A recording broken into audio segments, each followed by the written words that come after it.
Chris Hipkins, getting ready to resign?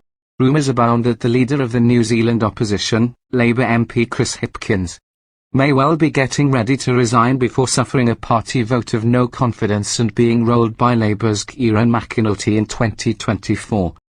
Yeah, I am a socialist, and I'm proud of it. Yeah, there you go. Thank you very much. Bring it on. Although a self-professed destructive socialist, Kieran McAnulty is sadly likely to be a better leader for the collapsing New Zealand Labour Party than Hipkins, for several reasons.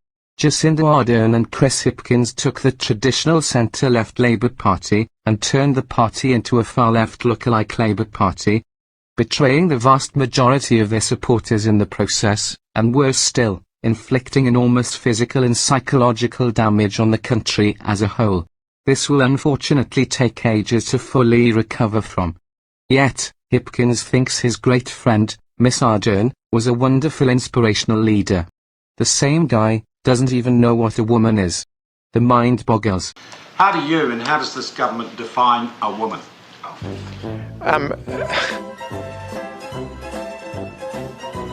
To be honest, Sean, that question's come slightly out of left field for me.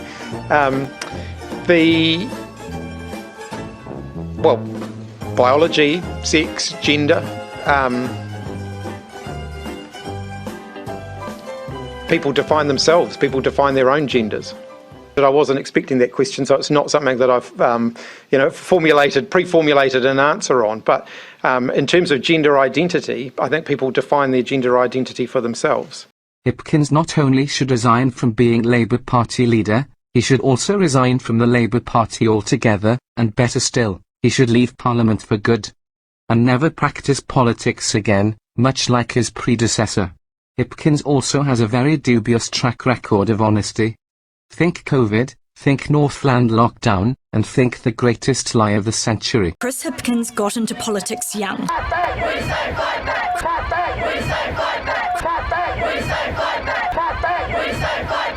He was one of dozens who got arrested and spent the night in the cells. He had to apologise for sharing private information from the podium about journalist Charlotte Bellis. I accept responsibility for that, though, so that's my responsibility. Northland locked down via a trio of travelling women by supposedly using a forged travel exemption. Person obtained a document by providing false information. But that statement from Chris Hipkins was in fact false. Lest we forget, not so long ago, Chris Hipkins, Mr Fix-It, lied to the New Zealand public, resulting in a lockdown of Northland due to fake COVID cases for political matters. 3 innocent women were openly vilified by Hipkins and the general public as a result of Mr Fix-It's blatantly false statements. Several days later, he calmly stated with his grinning schoolboy smile that he lied to save lives and he would do it again. Guess what's missing? Mr Fix-It forgot to say how many lives would have been saved, and more importantly, who these fictitious lives were and how they were actually going to be saved.